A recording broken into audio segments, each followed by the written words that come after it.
नमस्कार। आज हम पढ़ेंगे पदार्थ की अवस्थाएं।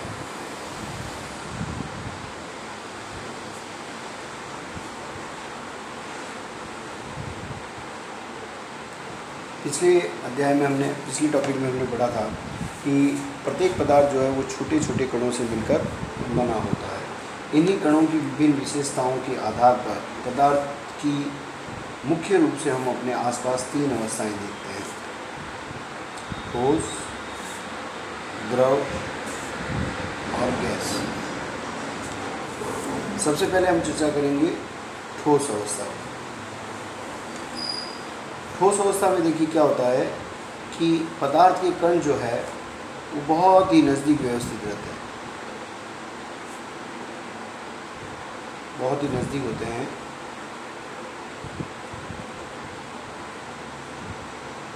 इन कणों के मध्य जो है प्रबल आकर्षण बल पाया जाता है, यानी एक दूसरे को प्रबल आकर्षित करते हैं।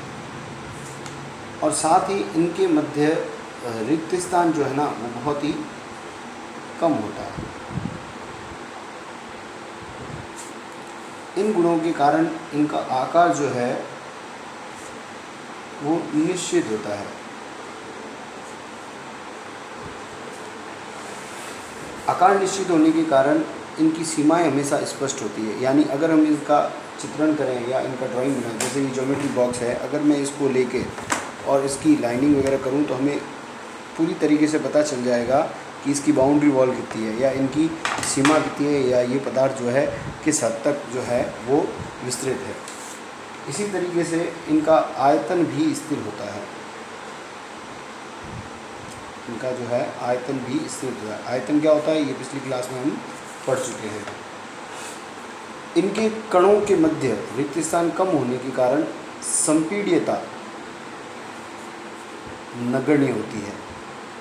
संपीड्यता का मतलब होता है कि जब हम कणों के ऊपर दबाव डालते हैं या किसी भी पदार्थ के ऊपर दबाव डालते हैं तो उस दबाव के कारण जो है उन कणों के मध्य जो रिक्त स्थान है वो थोड़ा सा कम हो जाता है। क्योंकि ठोसों के कणों के मध्य पहले से ही स्थान बहुत कम होता है, इसलिए इसकी संपीड्यता जो है वो नगण्य होती है। बल लगाने पर ये टूट जाते हैं। ठोस जो है अगर हम ज़्यादा बल लगाएं इन पे या वार करें तो ये टूट जाते हैं, लेकिन ये अपना आकार जो है ना वो कभी नहीं बदलते। टूट सकते हैं लेकिन इनके आकार जो है वो बदलते नहीं हैं। प्रबल आकर्षण बल के कारण ये जो है हमेशा दृढ़ होते हैं। ये हमेशा दृढ़ होते हैं। और आगे हम इनकी बात करें तो इनकी जो द्रवता है, द्रवता मतलब ये बह नहीं सकते, एक स्थान से दूसरे स्थान पर बह नहीं सकते जैसे कि द्रव बहते हैं। अगली जो हम बात करते हैं वो है घनत्व की।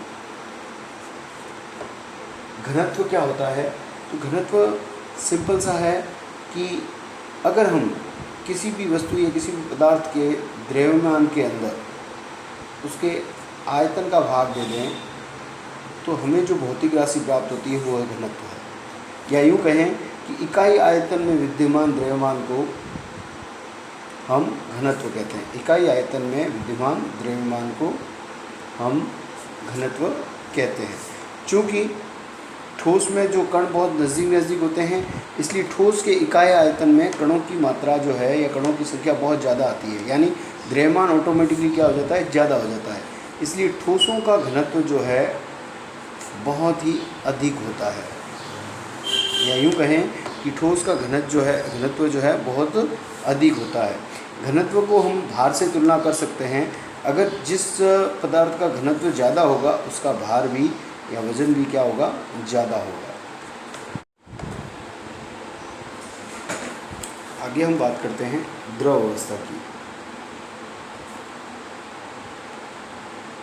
द्रव अवस्था में कणों की व्यवस्था कुछ इस प्रकार से होती है कि उनके मध्य जो रिक्त स्थान है वो ठोसों की तुलना में तो ज़्यादा होता है लेकिन गैसों की तुलना में कम होता है। यानी इनके कणों के मध्य जो है वो रिक्त स्थान या यूँ कहें गैप जो है वो बहुत ज़्यादा तो नहीं होता, लेकिन ठोसों की तुलना में ज़्यादा और गैसों की तुलना में कम होता है।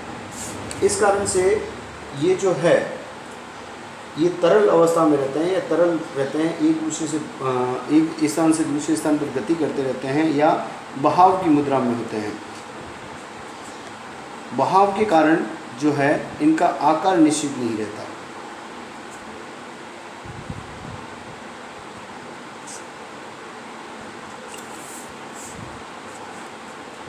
क्योंकि ये एक स्थान से दूसरे स्थान पर बहते रहते हैं, इसलिए इनका आकार कभी भी निश्चित नहीं रह पाता। जैसे अगर आप ये तुलना करें कि एक गिलास पानी है, तो पानी का आकार अभी गिलास के आकार के समान ही है, क्योंकि वो गिलास के अंदर है। जब आप इसको कटोरी या थाली के अंदर डाल देते हैं तो वो उसी का आकार ग्रहण कर लेता है, लेकिन इनका आयतन सदैव जो है वो निश्चित होता है।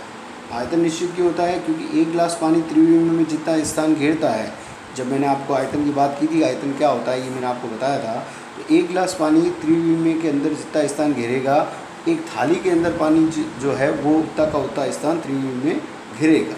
इसलिए इनका आयतन जो है वो हमेशा निश्चित होता है, लेकिन आकार कभी निश्चित नहीं होता। आगे हम बात करें संपीड्यता की, तो हमने देखा कि इनके मध्य रिक्त स्थान ठोसों की तुलना में अधिक होता है, इसलिए इनकी संपीड्यता ठोसों से अधिक होती है, लेकिन गैस से कम। गैस से कम होती है। तो ये कुछ द्रवों के गुण हैं। आगे हम जिस अवस्था की बात करते हैं वो है गैस अवस्था। गैस अवस्था के अंदर जो है कण स्वतंत्र गति करते हैं, यानी बहुत दूरी पर होते हैं और इनके मध्य दुर्बल आकर्षण बल नहीं के बराबर होता है, जबकि द्रव के अंदर थोड़ा बहुत आकर्षण बल होता है। वो ठोस की तुलना में तो कम होता है, लेकिन गैसों की तुलना में ज़्यादा होता है। तो गैसों के कण जो हैं वो दुर्बल आकर्षण बल द्वारा या नगण्य आकर्षण के बल द्वारा एक दूसरे से स्वतंत्र गति करते हैं। इस कारण यह भी बहाव की मुद्रा में होती है और इनका आकार और आयतन जो है वो दोनों अनिश्चित होते हैं, यानी निश्चित नहीं होते हैं। संपीड्यता की बात करें तो इनकी संपीड्यता अत्यधिक होती है, क्योंकि इनके कणों के मध्य रिक्त स्थान ज़्यादा होता है, इसलिए दबाव या बल लगाकर जो है इनके मध्य के स्थान को आसानी से कम किया जा सकता है, इसलिए इनकी संपीड्यता अधिक होती है। गैसों के इसी गुण का उपयोग जो है हम एलपीजी, जिसे हम लिक्विफाइड पेट्रोलियम गैस कहते हैं या द्रवित पेट्रोलियम गैस कहते हैं, और सीएनजी कंप्रेस्ड नेचुरल गैस, दोनों को सिलेंडरों में भरने के लिए किया जाता है। एक निश्चित आयतन के बर्तन के अंदर इनको संपीड़ित करके, यानी इनको जैसे एलपीजी नाम से स्पष्ट है लिक्विफाइड पेट्रोलियम गैस, यानी इसे द्रवित अवस्था में करके इनको सिलेंडरों में भरा जाता है ताकि उनका आसानी से परिवहन किया जा सके।